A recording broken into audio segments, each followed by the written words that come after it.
শহরের এক কোনায় একটা ছেলে ছিল।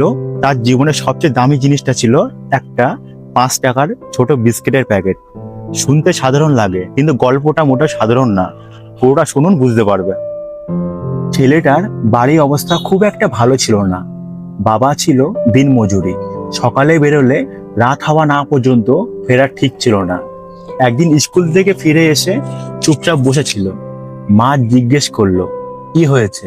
সে আস্তে আস্তে বলল, সবাই টিফিনে বিস্কুট এনেছিল, আমার কাছে ছিল না। সেদিন বাবা ফিরে এসে সব শুনলো, কিছু বলল না, শুধু ছেলের মাথায় হাত রেখে বলল, কাল তোর টিফিনে সব থাকবে। পরের দিন দুপুরে বাবা ভিজে ভিজে বাড়ি ফিরলো, হাতে একটা ছোট বিস্কুটের প্যাকেট। ছেলেটা খুশিতে লাফিয়ে উঠলো, কিন্তু সে জানতো না সেদিন বাবা নিজের চা খাওয়ার টাকাটা বাঁচিয়ে সেই বিস্কুট কিনেছিল। বছর কেটে গেল,